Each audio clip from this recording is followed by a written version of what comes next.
This channel does not promote any violent, harmful, or illegal activities. All content provided by this channel is meant for an education purpose only.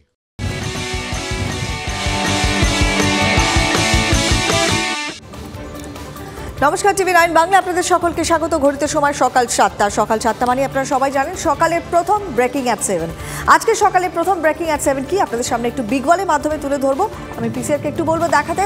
আজকে সকালের প্রথম breaking at 7 এর সংসদে তাণ্ডবের ঘটনাতে আত্মসমর্পণ করেছেন মাস্টারমাইন্ড ললিত ঝা। আমরা চোখ রাখবো সেই খবরে। যেটুকু জানা যাচ্ছে ঘটনার পরে দিল্লি থেকে বাসে করে রাজস্থানে পালিয়ে যায় ললিত।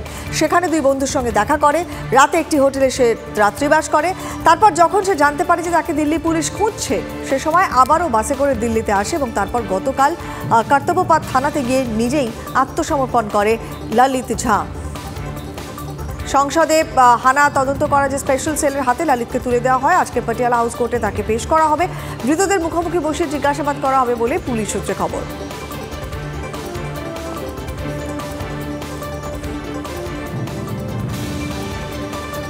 পরে খবরে আসছি, সুপ্রিম কোর্টে মঞ্জুর মহুয়া মৈত্র সাংসদ পদ খারিজ মামলা দ্রুত শুনানির আর্জি। সূত্রের খবর, আজকে সম্ভবত মামলার শুনানি হতে পারে। বিচারপতি সঞ্জীব খান্না এবং বিচারপতি SVN ভট্টির ডিভিশন বেঞ্চে মামলার শুনানি হবে। বুধবার মামলার দ্রুত শুনানির আর্জি জানিয়ে বিচারপতি সঞ্জয় কিষণ কাউল এবং বিচারপতি সুধাংশু ধুলিয়ার বেঞ্চের দৃষ্টি আকর্ষণ করেন মহুয়ার আইনজীবী অভিষেক মানু সিংভি। মামলার দ্রুত শুনানি তার পক্ষে সম্ভব নয় জানিয়েছেন বিচারপতি কাউল। মহুয়ার আইনজীবীকে প্রধান বিচারপতির দৃষ্টি আকর্ষণ করতে বলেন তিনি। আর তারপরে বিচারপতি DY চন্দ্রচূড়ের এজলাসে মামলার দ্রুত শুনানির আর্জি জানান মহুয়ার আইনজীবী। সেই আর্জিতে সাড়া দিয়ে আজকে মামলাটি শুনতে রাজি হয়েছে শীর্ষ আদালত।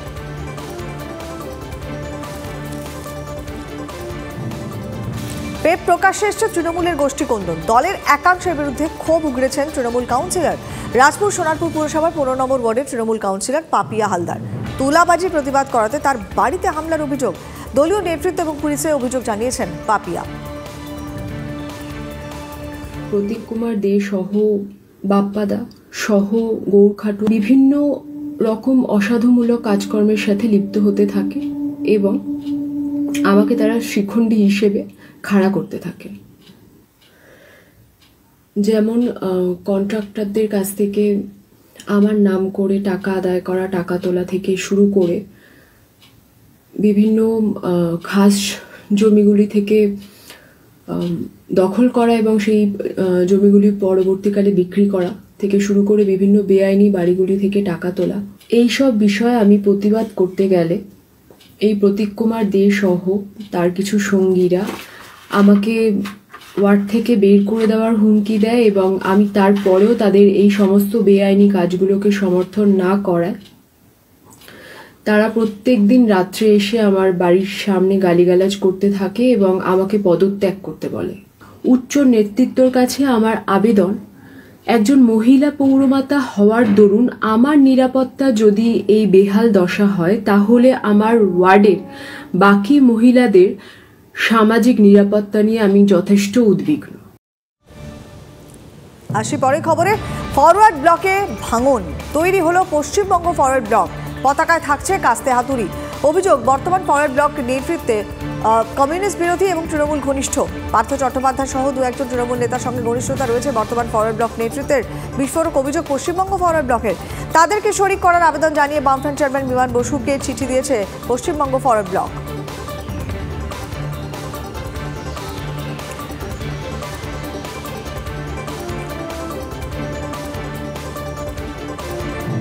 বালু আর বাকিবুর আবারও শিরোনামে এসছে। কাকে ছেড়ে কার কথা বলা যায়, কারণ একাধিক প্রশ্ন রয়েছে দুজনকে ঘিরেই। বাকিবুরের সূত্রেই কি রেশন দুর্নীতির টাকা দুবাইয়ে চলে গিয়েছে? জ্যোতিপ্রিয় স্ত্রী কন্যার নামে নাকি রয়েছে 58খানা টার্ম ডিপোজিট। সব মিলিয়ে কম করে যা প্রায় 3 কোটির। দেখুন, ইডির সন্দেহ রেশন দুর্নীতির টাকা ঘুরপথে পাঠানো হয়েছে দুবাই। ইডির সন্দেহ হাওয়ালার মাধ্যমে 100 কোটি টাকা পাঠানো হয়েছে দুবাইয়ে। আগেই টিভি9 বাংলা আপনাদের জানিয়েছিল বাকিবুরের দুবাই যোগের কথা। সেখানে যে বাকিবুরের ফ্ল্যাট ও ব্যবসা আছে সেটা আমরা আপনাদের জানিয়েছিলাম।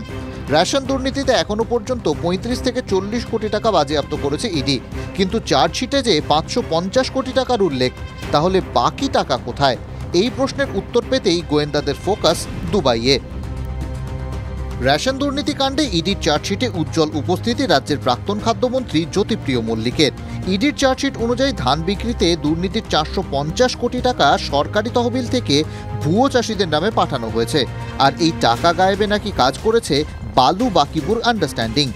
এর পাশাপাশি ধনপতি বালুর স্ত্রী ও কন্যার নামে নাকি 58টি টার্ম ডিপোজিটের হদিশ পাওয়া গেছে, যার মোট মূল্য প্রায় 3 কোটি টাকা। ক্যামেরায় অভিজিতের সঙ্গে সুজয়, TV9 বাংলা, কলকাতা। 100 দিনের কাজের টাকা নিয়ে দুর্নীতি আরটিআই করতেই সামনে এলো বেনিয়ম। মন্দির বাজার থেকে এফআইআর এর নির্দেশ আদালতের। একজনের নামে জব কার্ড, টাকা তুলছে অন্যজন। মৃত ব্যক্তির নামেও টাকা তোলার অভিযোগ উঠছে। কি পরিস্থিতি সার্বিক দেখাবো। 100 দিনের কাজের বকেয়া মেটানোর দাবিতে লাগাতার সরব তৃণমূল নেতৃত্ব। বসে নেই রাজ্যের বিরোধী দল বিজেপিও।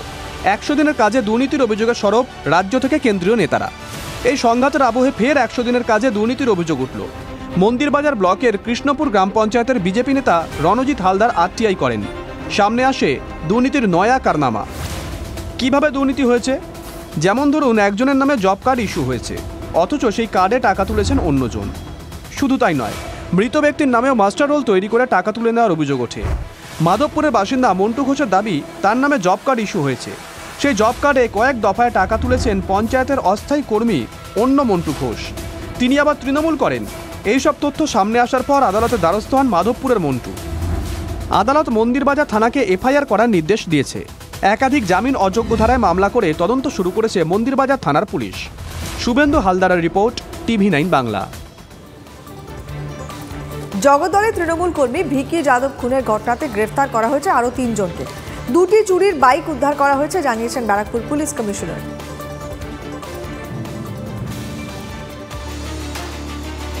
গত 21শে নভেম্বর জগদ্দলে নিজের বাড়ির সামনে দুষ্কৃতীদের গুলিতে খুন হন তৃণমূল কংগ্রেস কর্মী ভিকি যাদব। সেই ঘটনায় আগেই দুষ্কৃতীদের আশ্রয় দেওয়ার অভিযোগে 2 জন যুবককে গ্রেফতার করে ব্যারাকপুর পুলিশ কমিশনারেটের গোয়েন্দা বিভাগের আধিকারিকরা এবং ভাটপাড়া থানার পুলিশ। খুনের ঘটনায় গ্রেফতার আরও 3 জন। বেলঘড়িয়া এক্সপ্রেসওয়ের প্রমোদনগর থেকে পঙ্কজ সিং ওরফে ইমরান আহমেদ, ইফতিকার আলম ওরফে সোনু ও মোহাম্মদ জিশানকে গ্রেফতার করা হয়েছে। উদ্ধার হয়েছে 2টি মোটর বাইক।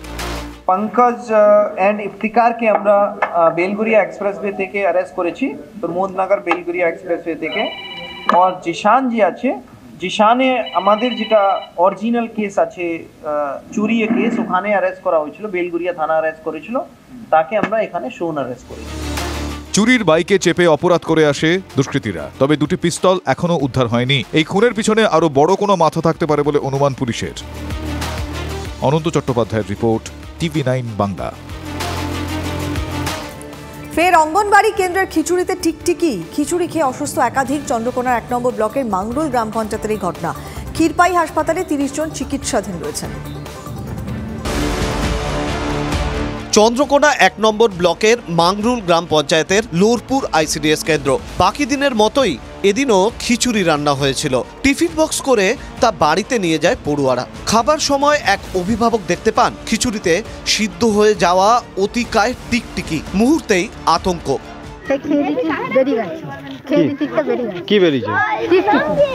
খিচুড়ি খেয়ে নেন অনেক অভিভাবক ও শিশু। কয়েকজনের বমিও শুরু হয়। বিষয়টা জানাজানি হতেই তড়িঘড়ি তাদের হাসপাতালে নিয়ে আসা হয়। আমি খিচুড়ি খেয়েছিলাম, দিয়ে আমি অসুস্থ হয়ে পড়েছিল। হাসপাতালে পৌঁছন বিডিও, ফাঁড়ির আইসি সহ প্রশাসনিক আধিকারিকেরা। চেক আপ করে যথাযথ চিকিৎসা দেওয়া হচ্ছে। কিছু পেশেন্টকে আমরা ভর্তি রেখেছি। হ্যাঁ, আমি দেখে গেলাম সবাইকে, সবাই সুস্থই আছে, এখনো অবজারভেশনে রয়েছে। যদিও অঙ্গনওয়াড়ি কেন্দ্রের কর্মীর দাবি, বাড়ি গিয়েও খাবারে টিকটিকি পড়ে থাকতে পারে। এ নিয়ে তুমুল শোরগোল গ্রামে। অসীম বেরার রিপোর্ট, TV9 বাংলা।